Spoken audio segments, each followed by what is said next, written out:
Good morning. Welcome to Fallawsophy. I'm your host, Jennifer Fallaw-Doering. And today we're going to go over the Jentel from yesterday. And then we're going to talk a little bit about spirit guides and our life path. Sorry for the delay. I knew I should have started it for 9:30. But thought I could get it together in time, but I could not. So it looks like we've got quite a few people here today with us. I would like to say happy birthday to Mary Gould. We love you. Our prayer lady. She's always putting out prayers every day in Telegram for everybody. Happy birthday. I hope you have a lovely day. And I was messing with the settings on this computer with the color. Still working on it. It's weird. This computer is weird. I got to get a new one. Or a different one. So yesterday, we on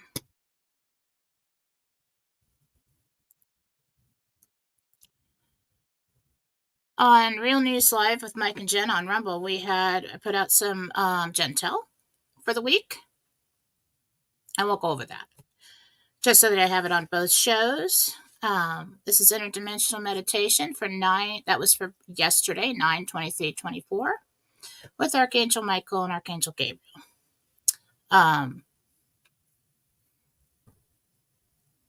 RV News. I asked, what is the delay? And what's happening now? And they showed me the leaders of Iraq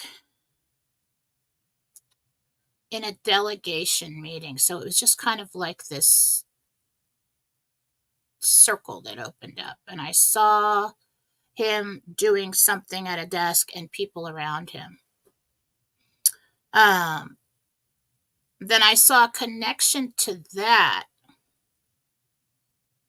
to a white building that had pillars that went all the way around.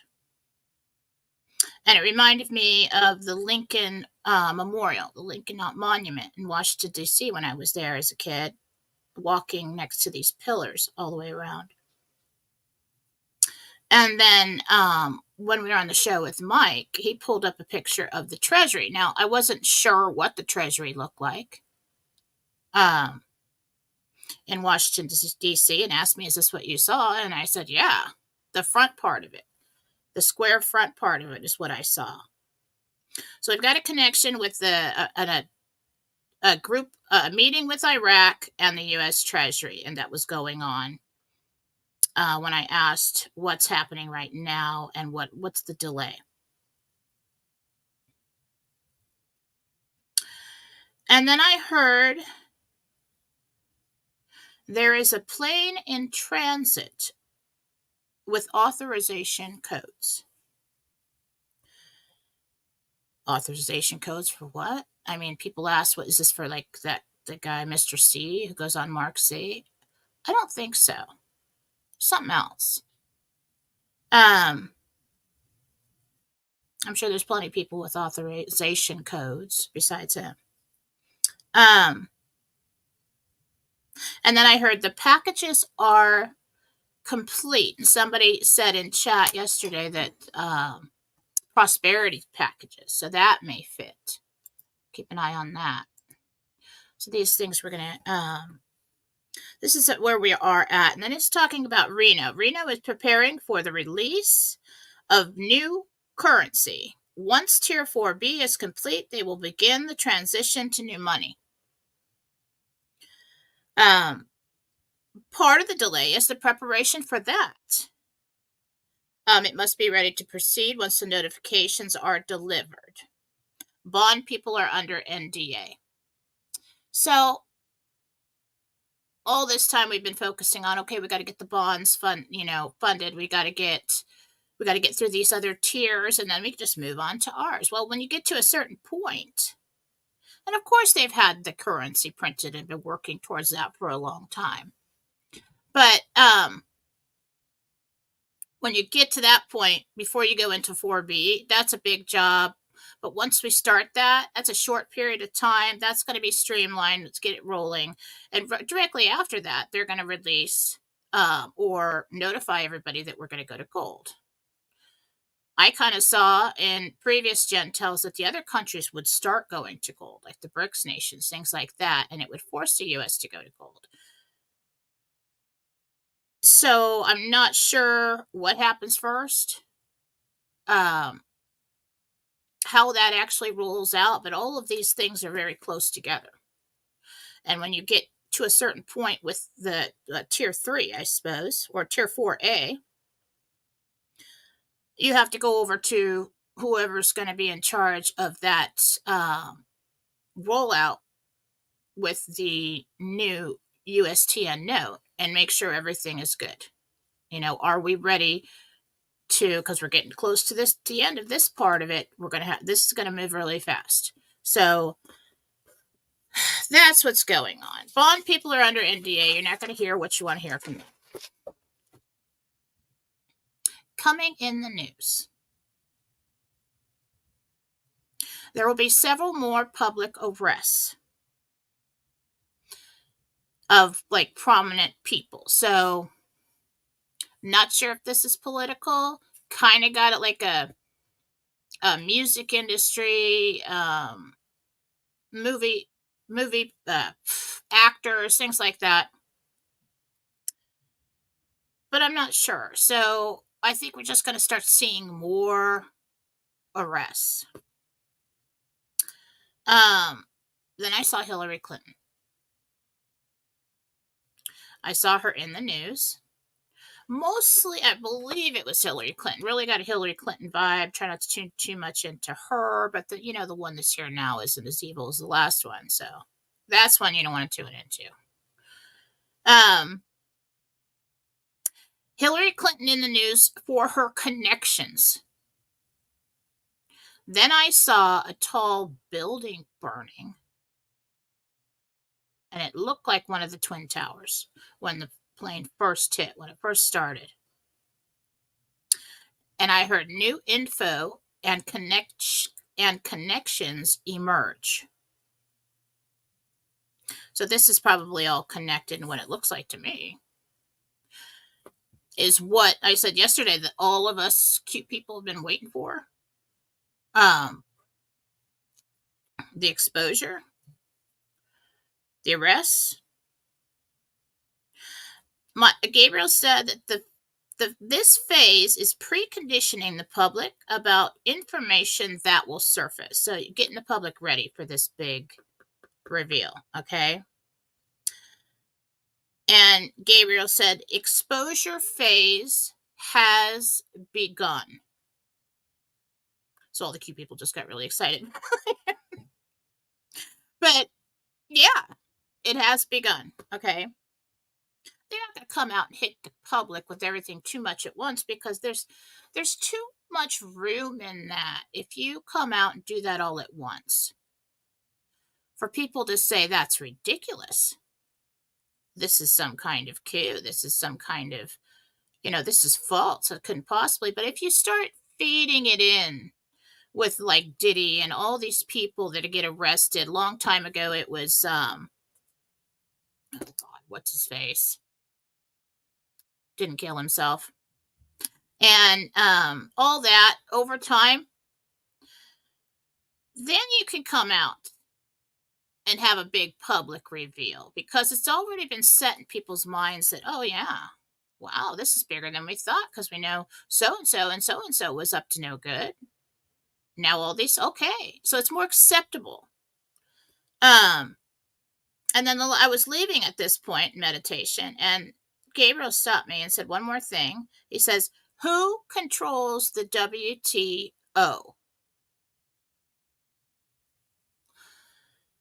Now, I don't know if we think we know who controls the WTO, and it's different, or information comes out about that, but this is coming in the news.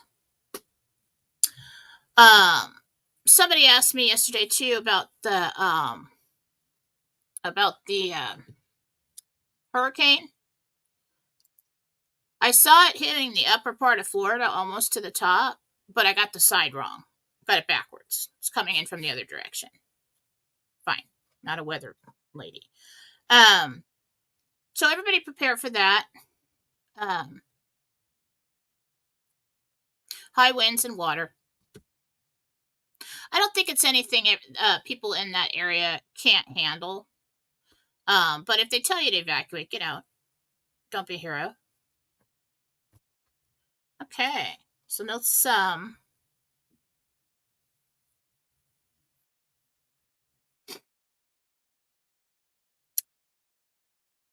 And once again,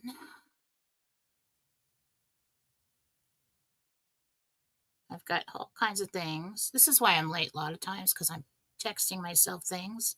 Thoughts slows me down. Getting ready.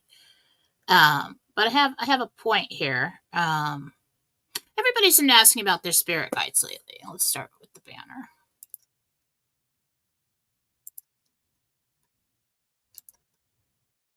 Okay.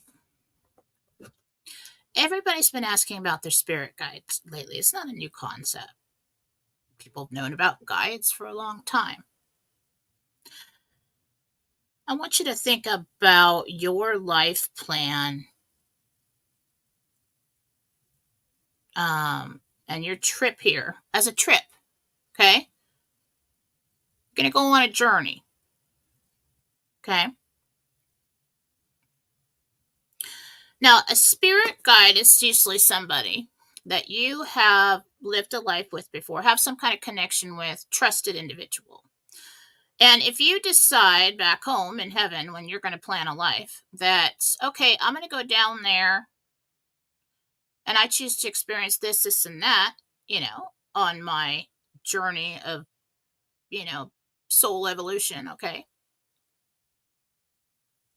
Because I've experienced this, this, and that. And I really think I need to experience these things to have be well rounded.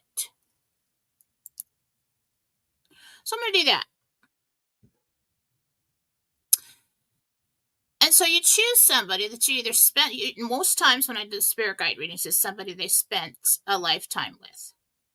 And it's interesting that most often it's not a spouse or a parent, it's a friend or a brother or a sister or an uncle or a cousin, somebody that you had, that you trusted in that life. But you'll go and choose back home in heaven, say, well, I'm planning this life and I'd like you to be my project manager. Okay. Because I'm going to go down there and I'm going to forget everything.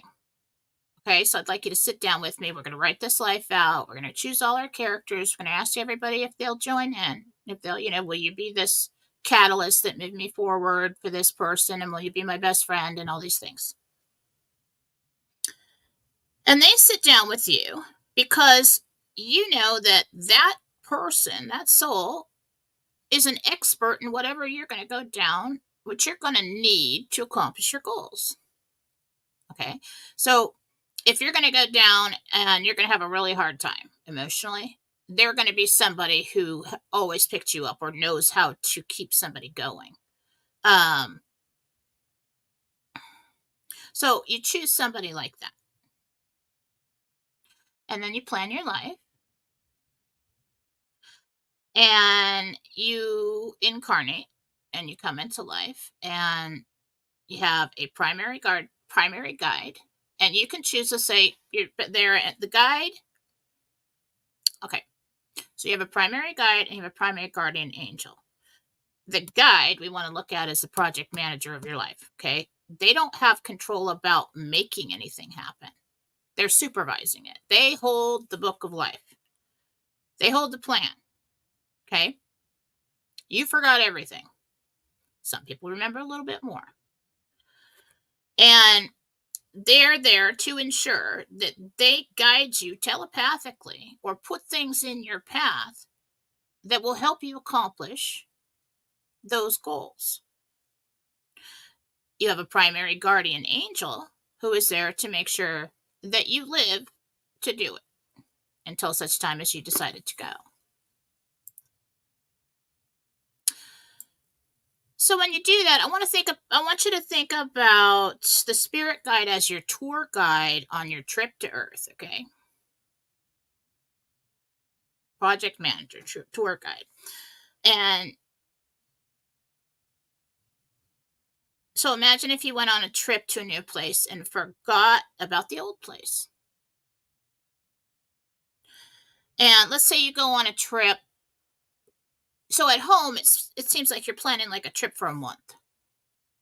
But when you get here, every day of that month is like 3 years. The perception is different. So when we're sitting down at home, people are like, why would I plan this? Oh my gosh. Am I an idiot? You know? And overachiever clearly over here. All right. Back home. Not so much here, but back home. So back home, you're thinking, oh, I'll be gone for a month. It'll be all right. I'm just going to hit it hard and, suck it up, and then I'll come home. But I need these experiences, So we get here and we're babies and we forget everything, and your guide is there. Okay. Now they can call in and submit on your behalf, and they'll say, okay, well, and for a while as a child, maybe it's like, oh, we'll call in extra angels because this one's really, she keeps falling out of trees and stuff. We can't have that. She's going to break her neck. All right, so we got more angels. Or they'll call in on your behalf when you start studying a subject or something that's very hard. Oh, look, she's not good at math. Let's get somebody in here, So other guides and angels come and go. And then you've got your mother over there praying for you. I don't know about this one. God, send more angels, And so others come and go, but those two, the primary spirit guide and the primary guardian angel, are with you from birth until death. And it's not just somebody said, God, like God picked a bad one for you. Like, well, you'll do. Go ahead and go down there with Jennifer. No, you sat down and planned the whole thing together. And they've got the itinerary. Okay. And so let's say, but in the beginning, people say, oh, we don't really have free will. I'm just following a plan. There's plenty of room for choice left within your plan. And these things that you'd like to experience are general. And you can experience them one way or another. It's like, all right, I want to go into a life and experience abundance. Well, it depends on what you think abundance is once you get there. Abundance means it's very different compared to who you're talking to and how they were raised and what they're used to.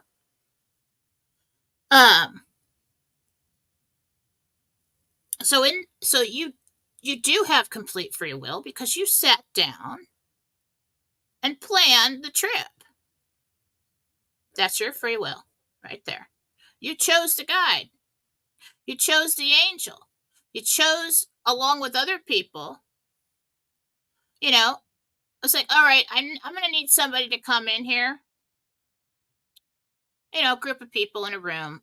I need somebody who's totally going to betray me. Who's going to come in here, break my heart, completely betray me. And like one of your best friends for many lifetimes, some guy in the back's like, I'll do that. I'll totally do that. I'll come down there and do that. And then you get back home and you realize that this person was not a terrible villain, really. Is that you guys plan that out. And it's really hard to take. It's really hard to understand that. But on a soul level, you get home and you're like, yeah, I was gone for a month. That was fun. That was, that was hard. Here, it's very serious because we've forgotten all that. And we don't understand the true connections between people. Sometimes you feel very drawn to somebody. It's like, well, I was with him because I was so drawn to him. It's like, well, you were drawn to him because you planned for him to come in here and be like the worst person in your entire life and like totally break your heart.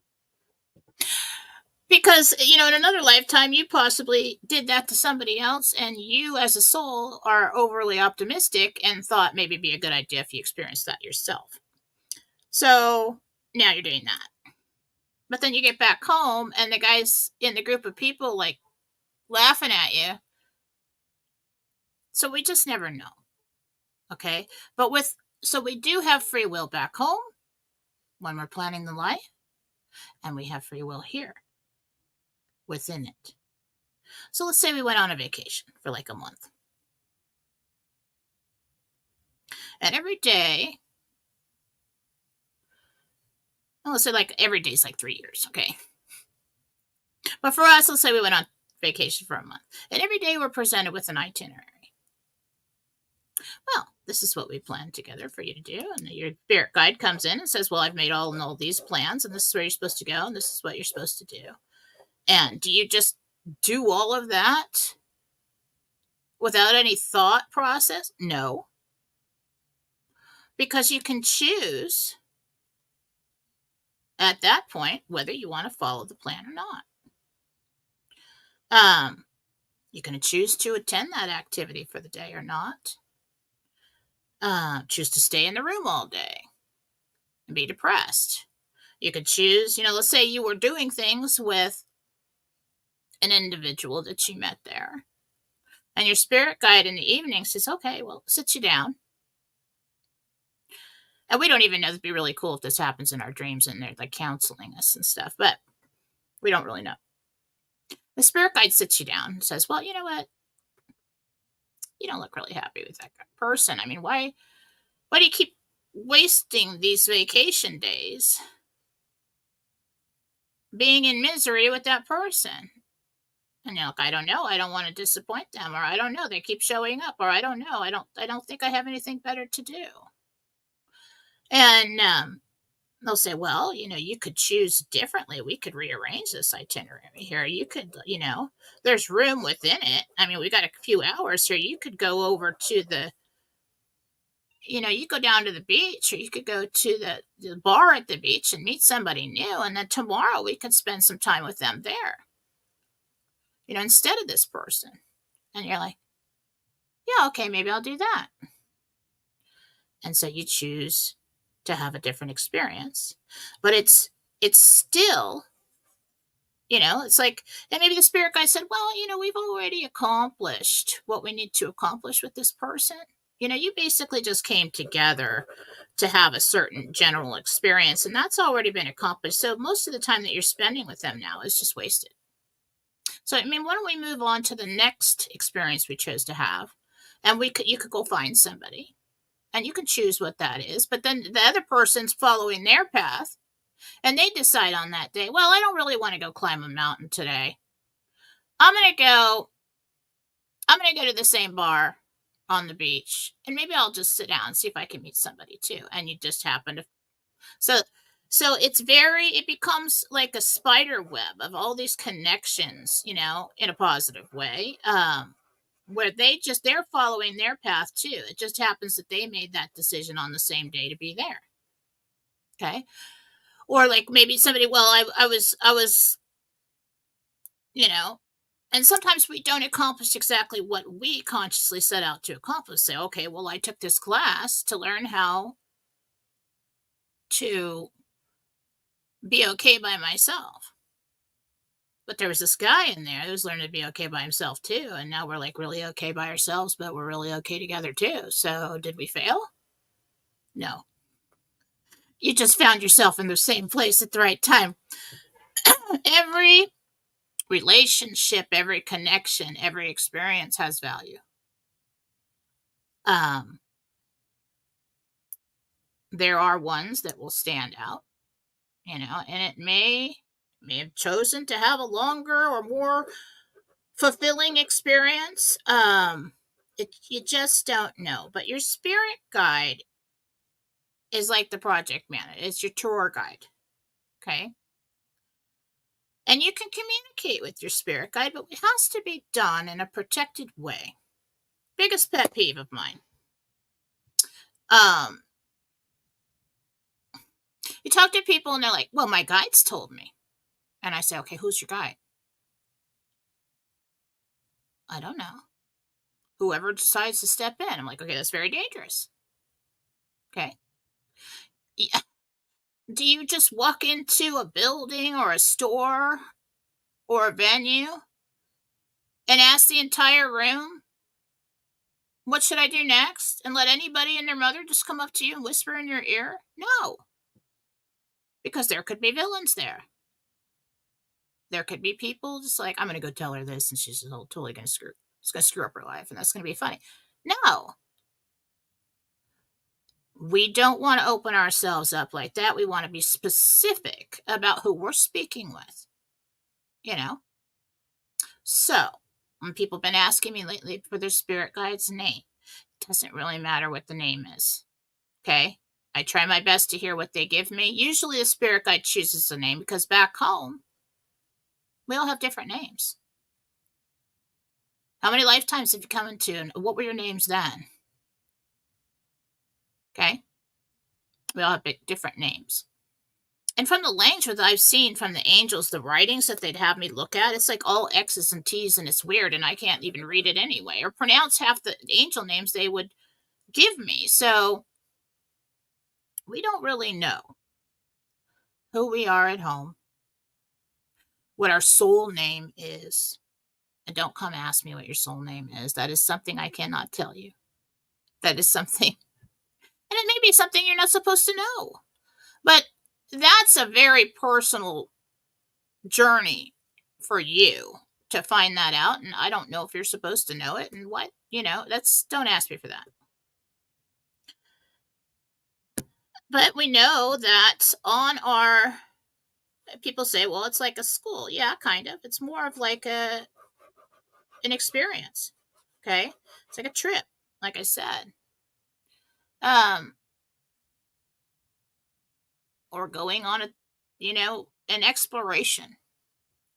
You learn a lot on an exploration. So talking to your spirit guide has to be protected. You have to know who they are. And the way we do that is you should always be specific about who you're talking to. Otherwise, you can be deceived. And also, even if you're talking to God himself and you say, God, give me the answer, and boom, an answer pops into your head.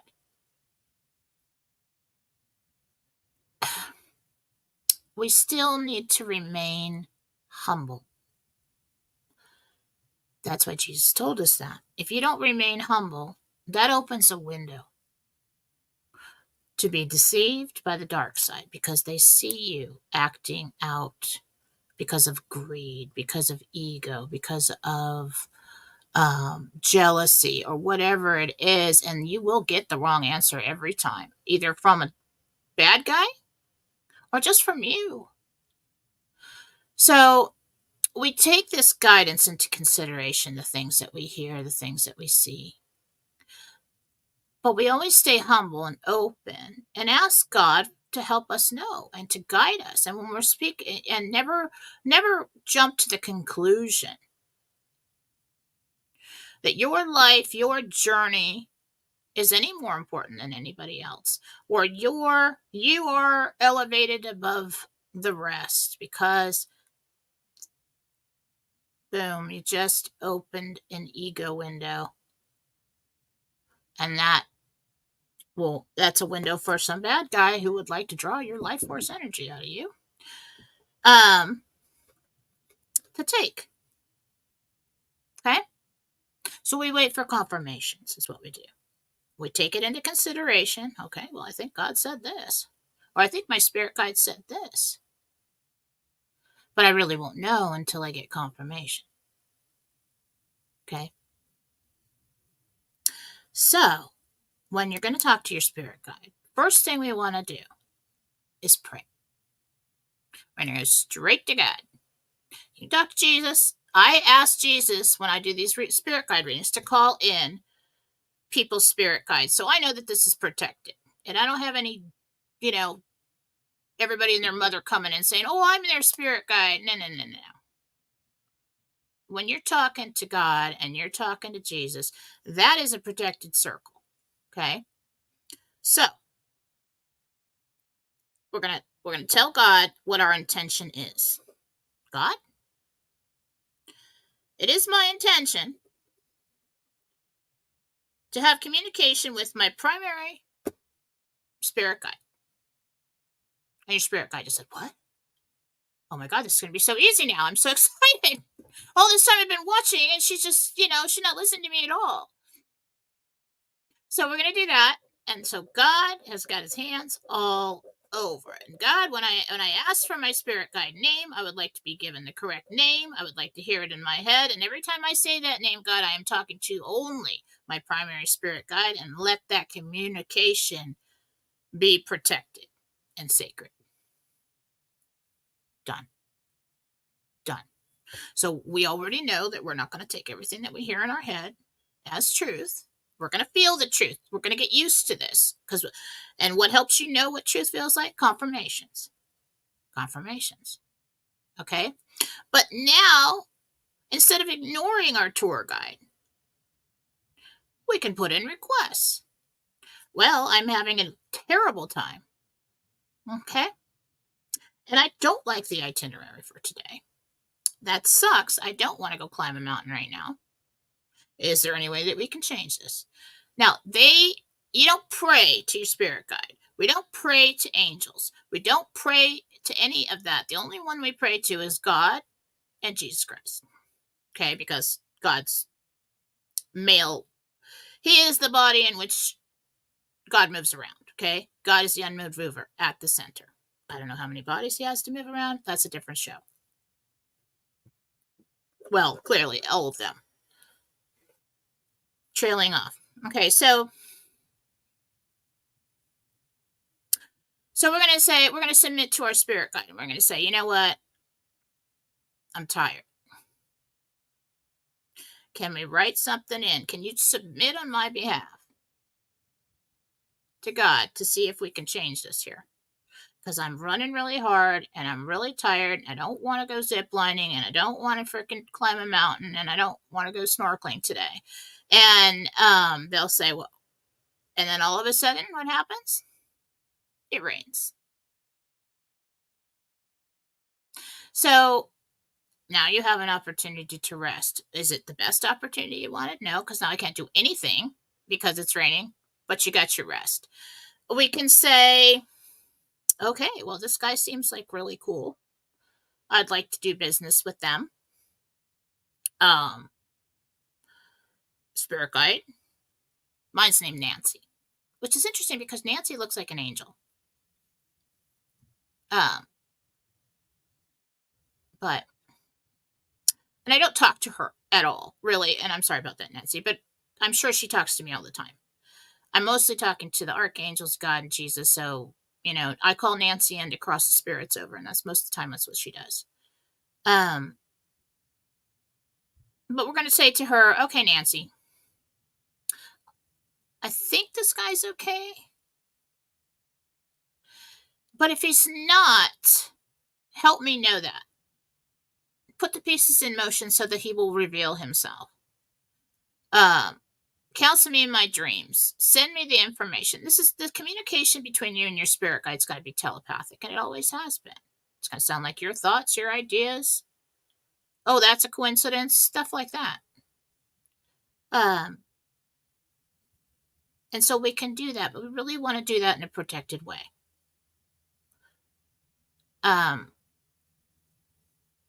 If you don't do that in a protected way, you can open yourself up to getting attachments, to being led in the wrong direction. And now you're listening to some, less than nice spirit who stepped in, and you think they're your spirit guide because they look like an Indian or something. They showed up like an Indian. Oh, Indian. You can trust Indians. Yeah. Make sure.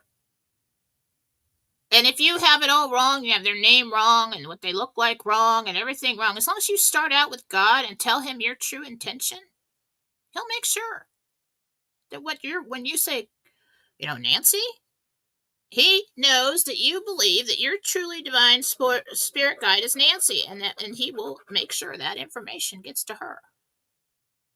Another thing you can do, if you feel very sure about your guide, and we're going to tell you, go to God again, and you say, God,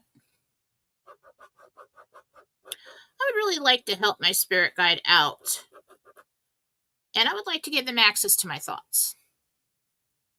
And know that nothing divine is forced. They do not intrude upon your privacy. It's only going to be when it's needed. Okay? And say, we telling God this. We're not going to tell whatever spirit guide we think it is. Oh, I think you can have access to my thoughts, because it could be the wrong one. Not a good idea. We're going to tell God that. He'll make sure that they have that when needed. And now it's protected.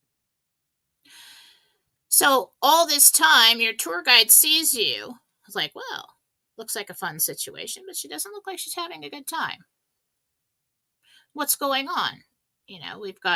Looks like she has everything she needs, but she's over there slumped in a corner, looks depressed. The aura, the energy, everything looks depressed. But I don't know what's wrong, because it's all in her mind. So the spirit guide just kind of watches and waits and is like, well, what do we have written for today? What was going? Oh, I see here. All right. So maybe she's setting up for this lesson or something. But it really helped me out if I knew what was going on in the mind, what I'm facing here with my ward. It was interesting in a spirit guide reading. One of the guides referred to their person as their ward, someone you take care of, someone you watch over. Okay? So you can go to God and you can say, God, I'd like to give my true, divinely appointed spirit guide access to my thoughts when needed so that they can better help me on my path. And your spirit guide's over there with party hat on and a horn, having a champagne and like, I can't believe this day has come. Now my job is going to be so much easier. So, but there's a lot of people that are very experienced with spiritual things, psychic abilities, something like that. And I see them making this mistake, and they probably don't feel it's a mistake because they know who they're talking to. But just, it is. It leaves you vulnerable to attack if you're not specific about who you're speaking with. That's why the way I do everything. Okay, who are we talking to? What is their name? I call in, when I do a mediumship reading, a lot of people do it a different way, but just for me, and because of what I do, I have to be a stickler about protection. Because if you're going to go into the healing room and pull bad guys off of people and go into houses and get rid of those, you have to be. So I've always got my team. And you have to set up your personal boundaries with your home, with what you choose to perceive and what you choose not to perceive when you're opening up psychically or spiritually, because you may just unlock something that is a specialty of yours, but have no control over it. And then you hear people, well, I'm waking up all hours of the night hearing, spirits are walking around in my room and everything. And it's like, okay, well, you just opened up to your mediumship abilities. You have to, that's why I teach everybody to have their team. You're going to have God, Jesus, Archangel Michael, especially Michael with mediumship. And you state to them, you tell your team, no one's allowed in here. In my home, no one's allowed around my kids. If I should come up to them, if they need my help, they can come up to me somewhere else or send a person to me. And we'll be specific about who we're talking to. Like, I gotta stop saying, I know that's annoying. I don't even realize I'm doing it. So we're going to stop saying, that's a goal. I almost said it again. Okay. So we're going to be specific about who we're talking to. And so, like when I do mediumship reading, I ask the person, who is it that you want to talk to? First and last name, please, of who they were. And then I ask Michael to go get them and bring them to me. He's involved in all of it, so it's a protected situation. And I know I'm talking to that person. So that's one way that you can protect yourself in this. But the communication with the spirit guide has to be as protected. And they don't, you can't blame your spirit guide for anything. You can't really blame God for anything. Because you both sat down and wrote out this plan, and there's a lot of room within that plan to make decisions along the way. And even decisions to experience what you plan to experience or not, to stay or not. Years ago, we give ourselves, and Sylvia Brown said a lot about this, that we give ourselves exit points. We have basic themes for our life.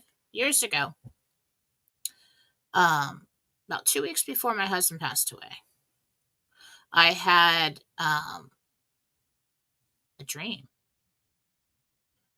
And I'm in this house. And I was awake in this dream. There were all these people there. And they were doing strange things like floating. And I realized I felt like the ceiling was too low in the house, so I raised it. And I was manipulating the dream. I was like, anything I didn't like, I could change. And I was awake, and I walked around the corner through all these people. There was somebody there that I knew was my mother, but it wasn't my mother.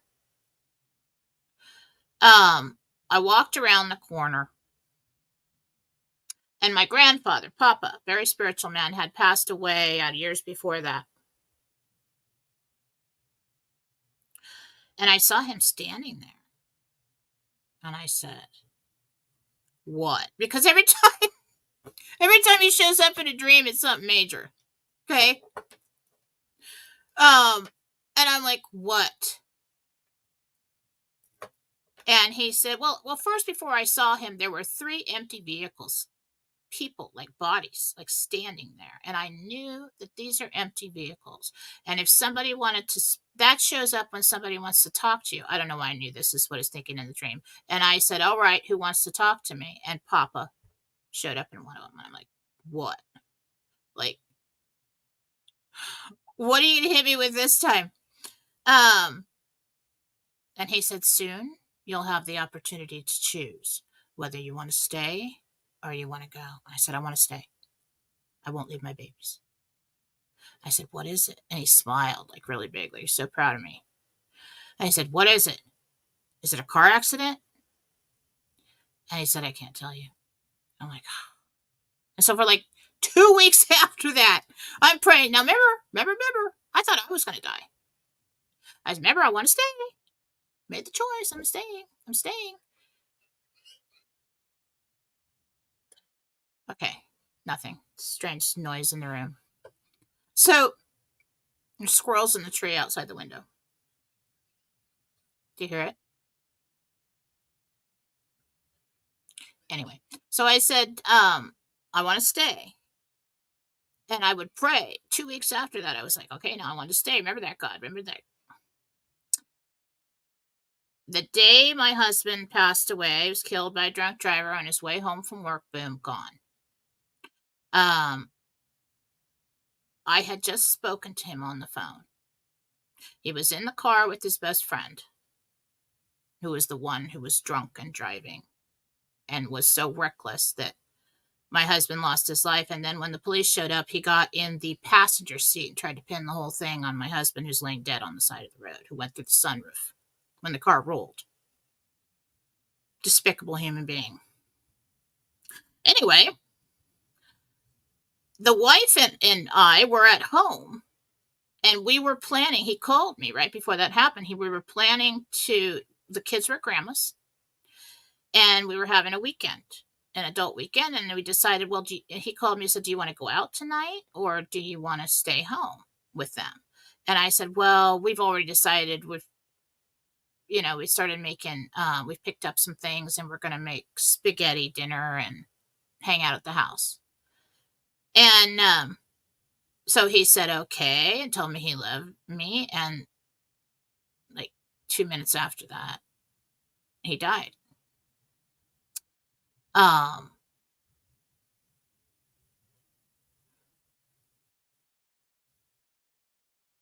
Was it? Yeah.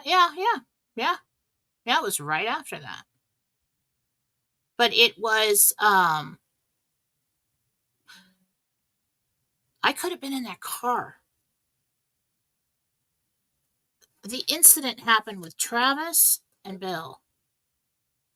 But we could have gone out that night and I could have went too. I had a choice. Do you want to stay for this? And I'm thinking, I'm looking back, I'm like, well, yeah, it's probably because it was going to get really hard. Okay. It's going to get really freaking hard. And they're like, hey, this is extra credit for you. You don't have to be here. You want to go home? You want to go home? And I'm like, never in a million years would I choose to leave my children, especially with my stepfather. I mean, because that's where they'd end up, with my mom and my stepfather, which, oh my God. So I chose to stay, and it was going to be really hard. But this is how sometimes you receive messages in your dreams, and the dreams are different. It wasn't the guide that gave me the message. It was my grandfather. But within our life path, we choose to have these exit points that we can choose to take, or we can choose to stay. And I'm hoping, because I chose to stay, at some point things are going to get really good, okay? Trusting in that. But it seems like the challenges that I've had since are like stealth level, that's like emotionally, And I was like, well, Jennifer, you did choose to stay. You had an out there. You could have gone, but there's no way I could have done that. My soul would have been in complete turmoil forevermore if I left those babies. So you can't, then I could blame everybody else. I could blame everybody else who was involved in that incident that happened right after I chose to stay, and all of their actions, and hate them all. But I would not be sitting here talking to you today, and I would not be the person that I am, and I would not have helped all the thousands of people that have come along, even if it was just one word, one sentence that I gave them to help them keep going. None of that would have happened if I had chosen to go. And none of that would have happened if I had not gone through that terrible experience. It was a turning point. It was what took a half-assed Catholic girl, well, connected, I've always been talking to God, but like really pushed me into that. I mean, there was a day when Faith looked up at me. I think it was the day after he died. And that kid, she delivers me messages all the time. And she came up to me, 7 years old, looked up at me and said, Mommy, what are we going to do now? Or just like that. I'm like, that was like 3 seconds. It seemed like an hour. I'm like thinking, well, I could wallow in my own grief and go to bed and let my grandma take care of these kids, I could totally start drinking. I could start drinking. That'd probably help me. Yeah. Probably not be good in the long run.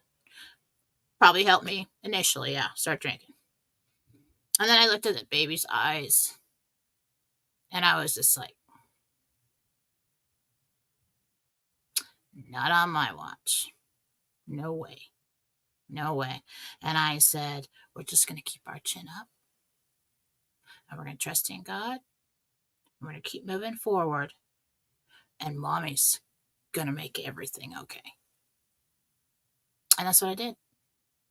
Now, whether I did a good job at that, I have no idea. We'll see how they turn out. I have no idea. But I tried. But I see that. I see that in her when people come to her now. You see how that moment was so important, such an important moment in my life, but also it will be in hers. So we can't blame God for the bad things that happen to us, because we all sit down and plan these lives together. And even though it seems awful and horrible at the time, in hindsight, you'll see it. You'll see it. And, I was talking about my stepfather. I was just such a, oh my God, narcissistic atheist. Does that make any sense to you now? But there's times when he was so giving, so fun, so funny, so loving. But I take a look at the man and I'm like, hey, you're the reason for all of it, bud. All of it. I wouldn't be who I am today. He's always the one I was proven wrong. Always. Did I normally prove him wrong? Yep, sure did. Sure did. But it was that one. And in the spiritual journey, sat at the end of the dining room table one time, and I think I was 14 or 15. And, rich guy, owned many businesses at the time. Sits down in his, with his alligator boots and his tailored suit at the end of the dining room table with his, at the time was a lot of money, $50, Scotch glass. Looks at me, Jennifer, I thought you were smart. I'm like, okay, clearly why am I not smart? What's all this about believing in God? And I'm like, what's wrong with that? He goes, why don't you prove to me that he exists? And I'm like, why don't you prove to me that he doesn't? Boom. War began right there. Right there. And I was just like, I was just sitting there like, oh, wow. Yeah, everybody's supposed to listen to him because he's made a lot of money and he gets all, you can't play Jeopardy with him. He has all the answers, and everything else. And then all of a sudden when he said that to me, I was like, what you prove to me that it was just like, there it is. Brought it out of me. He brought it out of me. And even though he looked like the villain at that time, there was somebody had to step in and say something like that to bring that out of me. The one who forgot everything when I got here. So you have to take a look at these situations on your life plan like that. And part of 3 Steps to Center that I teach, that Archangel Uriel gave us when we can't make a decision, is recognizing the, what is it? Let's see. Step 2. Step 2? No, 3. Is the personal blessings in your life, even if they seem like they're not. That's what made me take a look at that.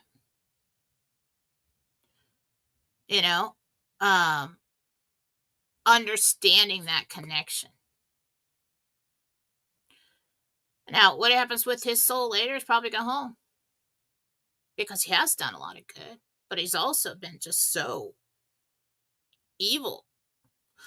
That's not for me to decide. Because I don't know what other, people call it contracts. I don't know what else he wrote in his path along with another person. Did he just come in to be a catalyst in this life for a lot of people? Probably. Maybe. And what if we get home and he's like a treasured relative or something? We just don't know. That's when we give it to God. You don't have to figure that out. All you need to figure out is what these interactions meant for you along the way. Was it all negative? Did it push you forward to achieve something or to become something?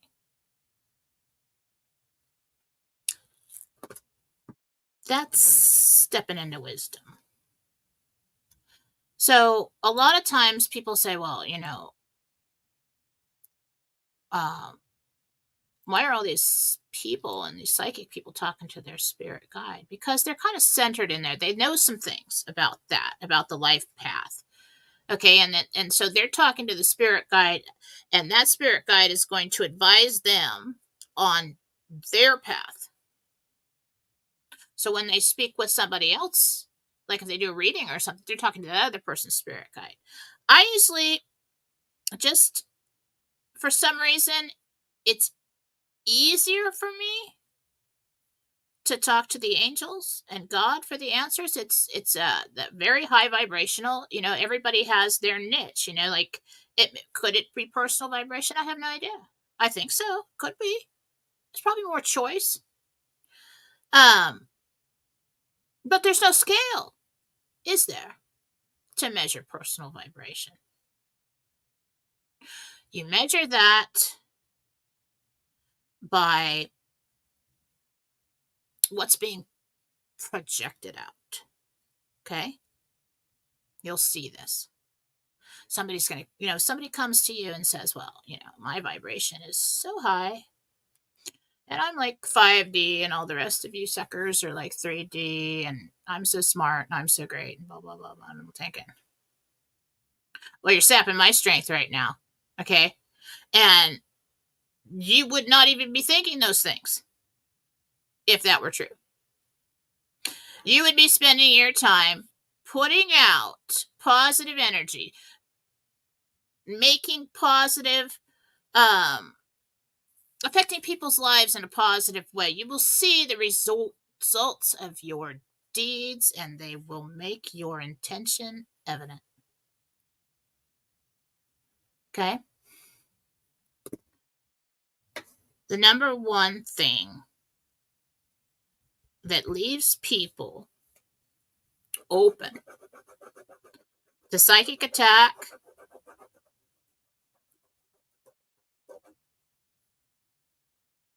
is not staying humble. Okay? That doesn't have anything to do with what the things that you want out of life, how much money you have, whatever. It doesn't have anything to do with that. It's your intention. Your intention is at the basis of everything. And then sometimes, no matter what, the best of intentions, do we end up doing something that we knew we shouldn't have done a little bit out of character? Yeah. When I was going to get together with my husband who passed away, he took a second job. He worked for me at night in my parents' store when I was, they gave me a failing business to fix, and I did. But he worked at night. And he comes in, and this guy flirted with me for like 3 years, nonstop. And I was just like, no, Bill, no, Bill, no, Bill. I know you're up to no good. I don't know what it is, but I know there's something going on, okay? And I remember driving home one night, and I had this thought, and it was just this huge sigh of relief. Like, I'm so glad that guy's problems are not mine. And I'm like, oh, it's odd. It's an odd thought to have. I'm like, oh, God, I'm never getting together with him. His life is so messed up. I don't know exactly what's going on, but it is.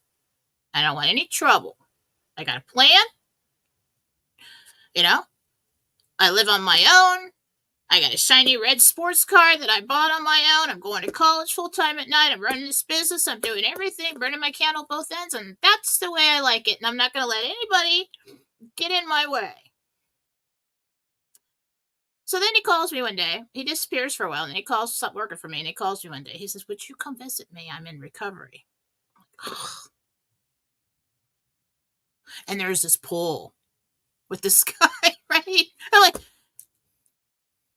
yeah, I could do that. I'll just, support you in your recovery of whatever it was, which it was like, it was drugs. And that's why I didn't want to have anything to do with them. I knew something like that was going on, but I didn't really know what it was. So I go and I went to his, it was actually a First Testament Bible study. And here's how things fall into line. Really good story. So I'm trying to stay away from him. And I'm thinking, I am going to be a career woman. I am not going to let men control me. But I'm loving and I'm kind and I'm a good friend. And of course, I'll come and support you. That's a good, positive thing for you to do. Yeah, I'll sit in a meeting with you. So I get there. It's a First Testament Bible study. And if you look, hindsight, things make sense now. So first of all, he was like cute as can be. Okay, I was just like, this is bad. This is really bad. Shit. Nope, we're not doing that. And so, but then I'm there, and they start talking about the First Testament, which I really wasn't exposed to. Raised Catholic. So we're sitting there, and I'm just so upset. I'm so upset about the whole thing. Like, no, that's not what my God is like. My God is loving. That's not true. All these things is terrible. And everybody in the recovery, they're like, word for word, you listen, you do that. I'm like, no. All right. That's not true. Okay. Totally upset. Went home,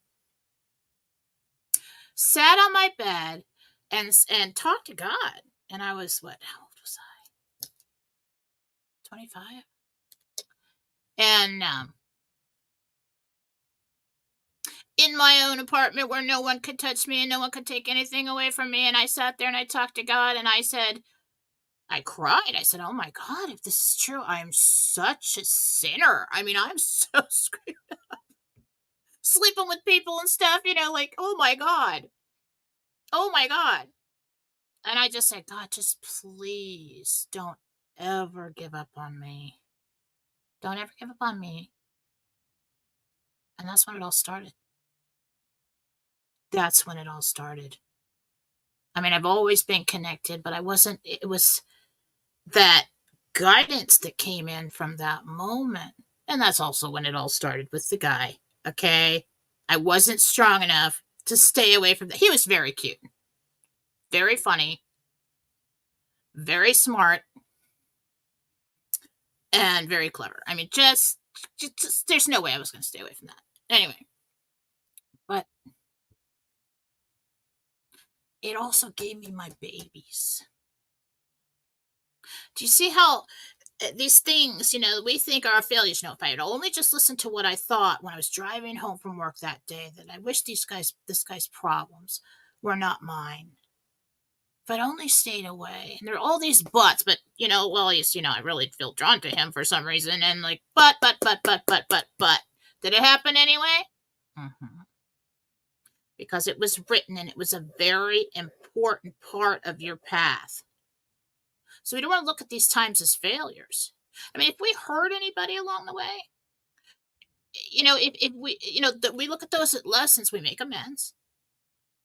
We recognize our participation in that.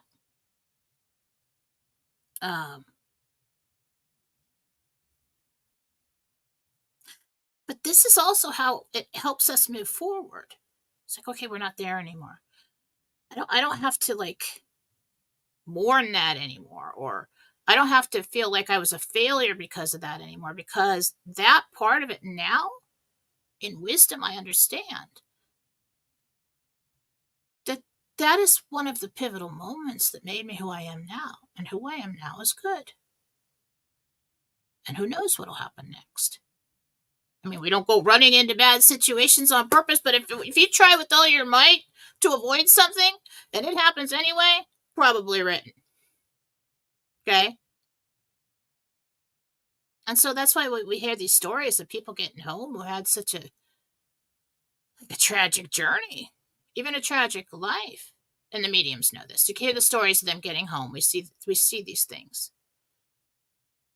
And everybody's applauding them. And there's people there that's like, well, they got a divorce and they hate each other. And they're the first one to pick them up. What does that tell you? It's like, well, she would never have left me if I had not treated her so bad, or if I had not cheated on her, and she was supposed to go off in a different direction and have this experience with this other individual. And so I had to do that at that time. It does, so you see how it all kinds of comes together, and it's like, okay, what did I learn in it? And she went on to be with the other individual. And learned this and that. And that other individual had her written into the path because he was going to learn something from her. But both of those would not have been ready for each other if I had not done what I did to her. And if she had not done what she did to him. And this one is the amazing love of their life. This is the one that sticks. That is the companion that she walked through all the others to get to. And so we wrote it that way, that I would completely betray her so she would leave me, because her soul is the one that doesn't give up, and she would not leave me. And his spouse did the same thing, and they connected on that level and became wonderful.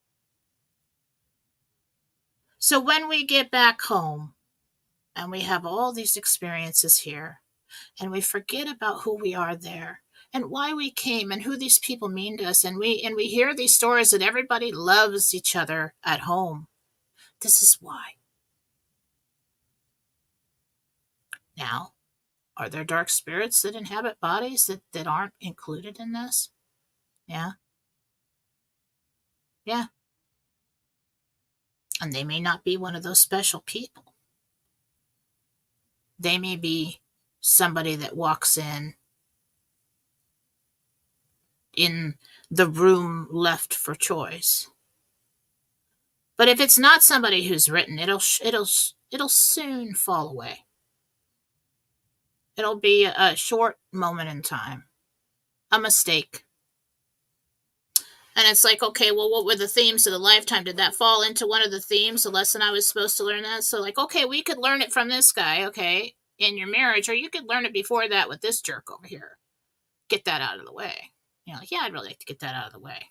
All right, let's do that. So, also, oh, God. Yeah, I shouldn't have gone on so long. I plan to do all this stuff before my readings start at noon anyway. I have all these healings to catch up. I have done a bunch of healings. I need to email you back on it. I got caught up on the emails as of a day or two yesterday. I'm working on it. I'm totally overloaded, doing the best I can. Okay, love you all. Don't get mad at me and ask for refunds. It's coming.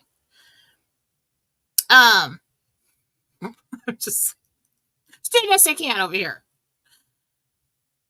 But when you take a look at your life this way, you know, and your spirit guide, they watch all of this. And they're over there with the book of life and the checkboard, and they're like, I don't know about that one. And maybe they shouldn't make that deal with that person, or maybe she'd be hanging out with that one, you know. And they're like, nope, that one's unacceptable. Let's put another girl in that guy's path. Well, you know, like, whatever.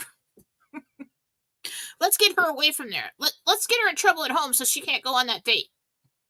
Okay? Let's get her, you know, maybe we could, you know, maybe if we influence her not to do her chores when she's 17 and be lazy today, you know, like thinking, like a thought in your mind, I don't really want to do that. I don't want to do that. I don't want to get dressed. I don't want to look amazing. I don't want to go out anywhere. Well, I kind of want to do that, but I don't want to do the chores first. Maybe I won't do them. And then the mom's like, you're not going anywhere. You're not going anywhere till you do these chores. I'm like, well, you know, no, I'll do it when I get back. No, you're not going anywhere at all. And you don't team up with that terrible villain. or have that car accident or whatever it was. So the angels the guides, they put thoughts in your head, ideas.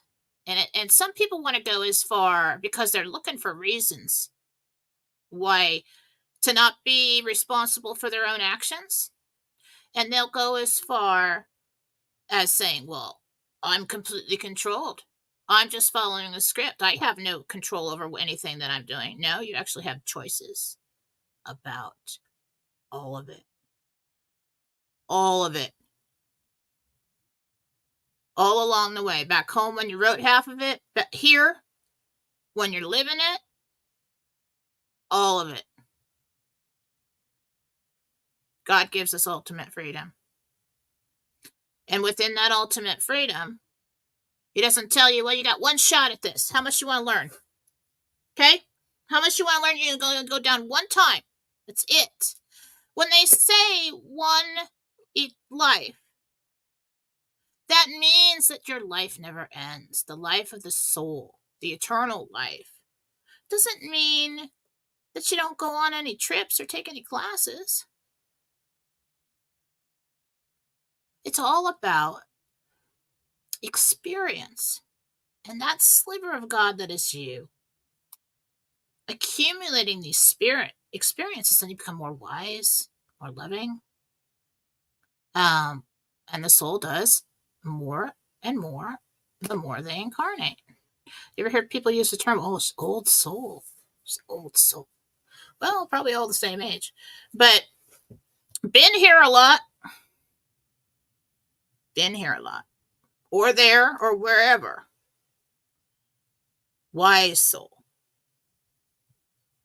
Like when Faith was born. I'll stop and I will get going. Okay, I know you're busy.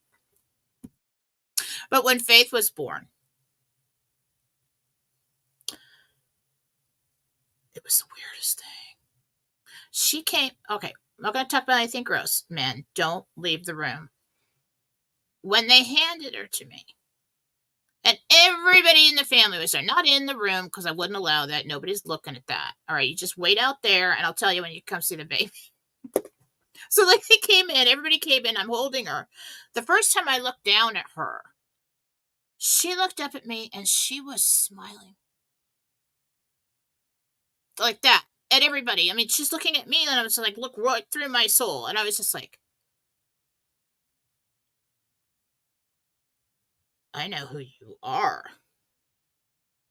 And I really wasn't that in tune then. I was just like, I know who you are. I'm not quite sure who that is, but you know me. I can see it. And they handed, all the family members handed her around the room and she smiled. And it wasn't that she was just having some kind of, muscular thing going on with her face or anything. Her eyes were open and bright and she was connecting with them in their eyes and smiling. Like, oh, hello, so good to see you again. And I'm like, oh my God, that's kind of freaky. And then she talked really early. Now, when Katie was born, I had a C-section and it was just totally horrific, okay? And then, they popped her up over the screen and showed her to me. First of all, she had red hair, like golden hair, like red, and then she told the guy said, oh, wow, who's got red hair in the family? And my husband's like, well, I don't know. The neighbor has red hair. I'm just like, right now, I'm on the damn operating table, really. But it was funny. And I looked at Katie and I was like, who's that? What's that? It was weird. It was totally different. But Katie was totally, like, Faith always wanted to play, and she was really attached to her dad. And so we know certain things, but we're not aware that we know them. Okay? And Katie became very attached to me. I mean, that was my baby. I mean, she's a mama's girl. She didn't want anybody to hold her, nothing. I had to put her into at 2.5, I had to put her in the preschool for a few hours twice a week across the street just to separate from me. She's the one to be hugging the leg, and when I'm in the kitchen, just and she And I've noticed in them different kinds of wisdom.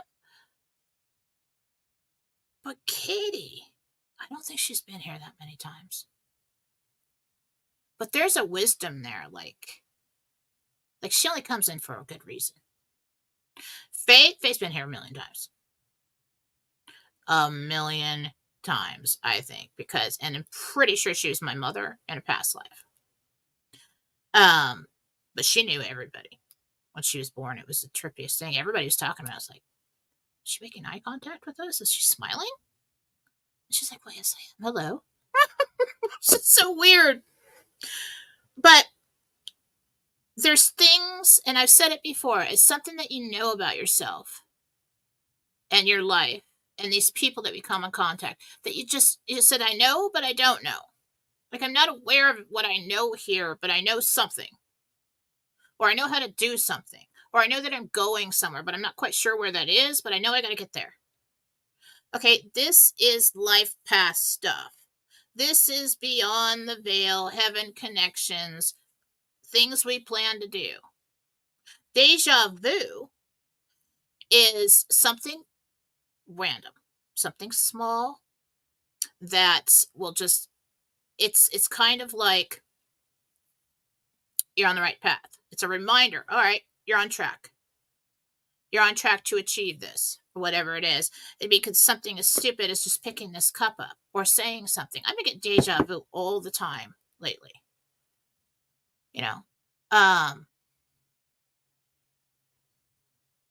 And some years I go and I hardly get it at all. But lately, like, I'll start saying, have I told you that before? Has that happened before? I really hope it's not dementia. But I think it's deja vu because it's like, it's when you feel like you've done this before. You've been here before. You've seen this before. Same thing can happen with past life memory. It's like if you go somewhere you've never been and you walk into a house or a building or something and you're like, I've been here before. So very interesting, the life path, the spirit guide we bring in with us to ensure, because they know we're going to forget everything and be very innocent and small. They never leave you. They love you more than your parents do. Because even as much as your parents love you, they have not been with you every moment of every day. They do not know everything you've endured. Every moment they've watched. I don't feel weird like in the bathroom and stuff now that you know this. They've been there since day one. So you don't have to be embarrassed about anything. Okay? And divine, if you're in a situation where you would like a little privacy, they're not going to be like, oh, looking at you and stuff. It's about purpose. It's about job. It's about, like, okay, she's in the bathroom. She'll be fine there for a little bit. I don't have to be involved in that. But it's a very interesting topic. And people have been asking me a lot of questions lately about spirit guides and their connections and where do they come from and could it be my grandma? No. It's not your primary guide. Could the grandma come in as a guide after they passed away 10 years ago to help you with something now? Yes. But the primary is not going to be anybody that you've had experience with in this lifetime. Okay? I gotta go. I got too much work to do. I'm probably not going to get it done. Damn it. I'm all stressed out about it. I've got some emergency healings and things I got to get off and go do. But know that I've got this list running of healings that I've accumulated, and I just have to sit down and email everybody back. Okay? So I am taking care of it. Tomorrow I will be on Real News Live with Mike Barra on Rumble. Let's see what else we got. This is my website, jenniferfallaw.com. Right now I have a special. If you get a medical intuitive reading, then I throw in a free healing after we do the reading, because I want to address everything that we found in the reading. So it's like an eval, head to toe, with Jesus. He gives me the answers. Okay. Let's see. Any other updates? I don't think so. I really haven't seen what's going on today out there in the news. I have been reading through your meditation response. Is very interesting. Very interesting because a couple of them saw something that Blessed Mother gave me a long time ago. As I think it, and at the time I just dismissed it, but I think it was for protection. You know how I told you, like in meditation, they'll give me like jewelry. If I'm like, well, I can't remember this, or they give me like a memory stone jewelry, or they'll give me like, um, the amulet of the seer, which is a really cool name. And it's like whenever I'm foggy, it glows and I can see better, and just little tools. These are tools. Long time ago, she gave me a tiara. And I'm like, that's probably totally made up. What purpose would that have? And I just, I never really thought about it. I've never used it for anything. But at the time when she gave it to me, we were talking about protection. We were talking about things like that. And things I was doing, like house cleanses and things like that. And she put this golden, like, tiara thing on my head. It's probably not a tiara. It's probably just some kind of, like, protection device or something. 2 people, I've never told anybody that. 2 people saw it in the meditation. That is what I'm looking for right there. That is cool. That is, I don't know what could be cooler than that. I mean, that's awesome. So, the meditation exercise was to go in and using for my current and previous students, or anybody who had gotten my classes and wants to practice on something, was to go in and ask me, call my name, and ask me what's coming. Okay. With the RV and with the political situation, and see if you get any answers. Now, a lot of the answers in some of the meditations could just be what we've heard, could be what we wanted. But it's been very interesting that people aren't, able to retrieve this information. A lot of it matched up pretty closely. So I'm still, so I'm filing those away, probably do a show on it someday. But I like to accumulate things like that from the students to see what kind of experiences they're having. It's really cool. All right, guys, I got to get going. Got to get to work. Where the hell is it? There it is. Have a good day. I'll see you tomorrow on Real News Live with Mike and Jen on Rumble. Bye.